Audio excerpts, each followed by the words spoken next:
Morning guys. So I just wanted to share a detail with you guys that I'm working on installing on this deck. It is a fascia seam cover detail.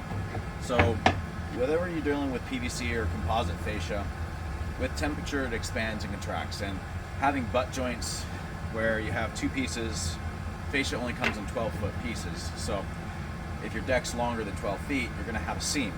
So inevitably, even if you set it together, it's going to expand and contract. You're going to get a gap open up, and that's just not as good visually. So what I've done, and I've seen a couple other builders do this, is using a table saw, I've routed out these,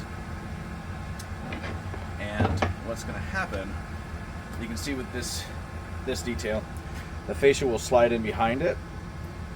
That'll cover up the seam, and that gives it a nice expansion and contraction gap, nice finished surface. So this is for butt joints here. That's this detail. And then what I'm going to do with this one is, you can tell I cut a V groove out of 45, leaving only about a heavy 16th here. I'm going to heat this and I'm going to bend that, and this is going to be my corner detail. So that's going to fit in there, and again hide that corner seam. Instead of doing miters as I've done in the past, and with PVC you can glue the miters, but you know, inevitably there's a higher chance of that crack opening up over time. So with this method there's none of that issue. Plus, whenever you're cutting your fascia, because you have a fair bit of leeway here, your cuts can be all 90-degree cuts, square cuts, and they don't have to be as accurate. You can, you know, if you're an eighth off, it doesn't matter, because all of that's going to get hidden and it's still going to look flawless on the surface. And because it allows contraction, expansion and contraction, it's going to be a more durable detail. It's going to hold up better over time. I just wanted to show you a profile view of the two details here. For both of these, I used a grooved board, and I set my depth on the table saw to 3/8 from the finished surface for making the cut in from the side. And I would use a 1-inch depth for the cut. And then once I had made that cut on all sides, I adjusted my table saw and I made the other cut to notch all that pieces out. I've got this heat gun pre-warmed up. I actually let these sit on my dash with some heat going, and because I wanted to pre-warm them because it's freezing today. And I'm gonna heat these up and bend them. So I've tried multiple methods. I've tried heating from the back, and I've tried heating from the front, and I've actually found better results in heating from the front. I've had tighter corners and just an overall better end result. So that is what I would recommend.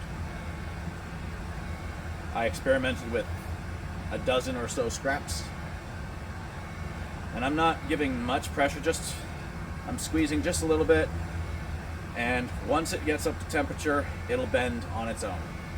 So I don't want to try to force that. What I've noticed is that if you force it, or if you heat it wrong, the face of the finished surface will stretch and it'll leave a whitened look. What you'll notice is if I just bend it, yeah, so this is obviously a very extreme version, but if you don't heat, oh, well, there it is. And that's what I'm trying to avoid here. I can feel it getting softer.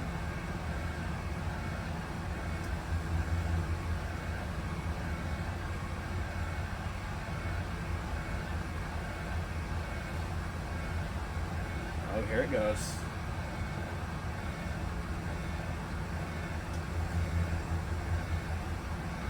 So I've also heated my my glue a little bit, and my activator spray here. You see that spray can? That's a 2P10 activator.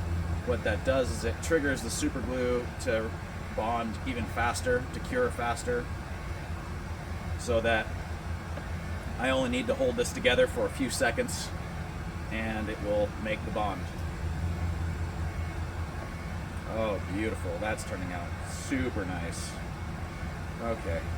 I'm going to heat it up just a little bit more so it stays pliable, and then I'm going to quickly do the glue and activator spray.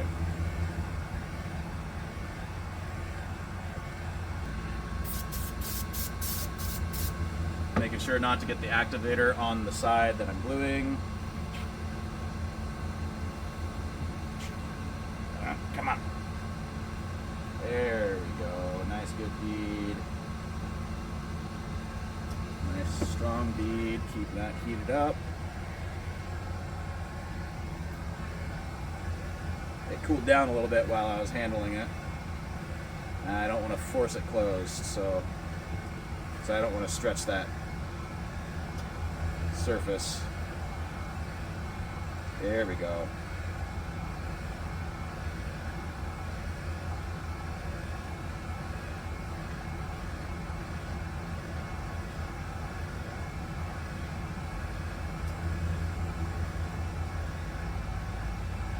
And contact.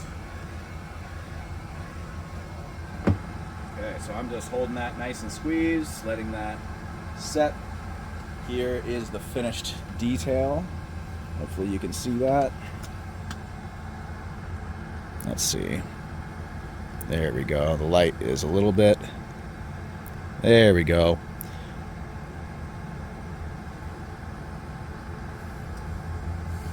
All right. So that is how I bend these outside corner boards, and you can see the finish look is going to be fantastic. No seams, nothing. This is what this fascia seam cover detail looks like after it's finished. These boards are full thickness, so I actually used plugs. There's one. It's hard to see. Very difficult to find. There is one. So it comes together quite nicely.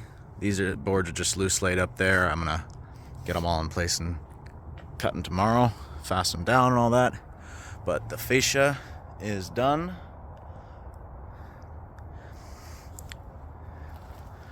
That's what it looks like underneath.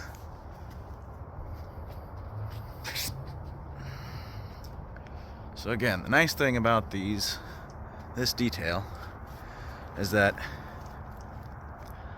those seams are never going to open up.